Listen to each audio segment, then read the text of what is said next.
ಮೊಳಕಾಲ್ಮೂರು ತಾಲೂಕಿನ ಬೀಚಿಕೆರೆ ಗ್ರಾಮದ ಬಸವೇಶ್ವರ ನಗರದ ಕರ್ನಾಟಕ ಪಬ್ಲಿಕ್ ಶಾಲೆಯಿಂದ ಚಂದ್ರಣ್ಣನ ಮನೆಯವರೆಗಿನ ರಸ್ತೆಯಲ್ಲಿ ಮಳೆ ನೀರು ದಿನಗಟ್ಟಲೆ ನಿಂತು ಕೊಳಚೆ ಪ್ರದೇಶವಾಗಿ ಮಾರ್ಪಟ್ಟಿದೆ. ಚರಂಡಿ ವ್ಯವಸ್ಥೆ ಇಲ್ಲದ ಕಾರಣ ಮಳೆ ನೀರು ಸರಿಯಾಗಿ ಹರಿದು ಹೋಗದೆ ರಸ್ತೆಯಲ್ಲೇ ಸಂಗ್ರಹವಾಗುತ್ತಿದೆ.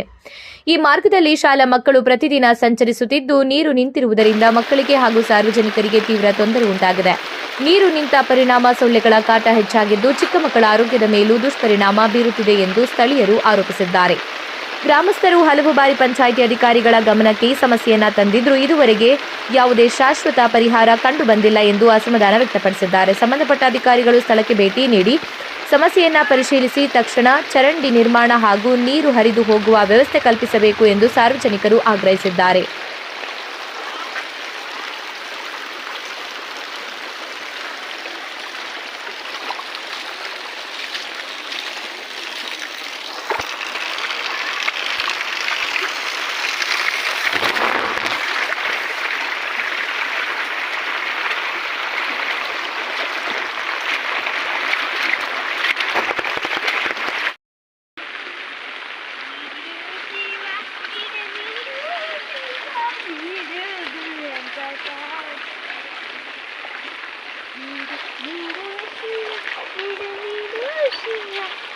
ನಿಮ್ಮ ಅಪ್ಪ ಆ ಕಡೆ ಬಂದಿದ್ದು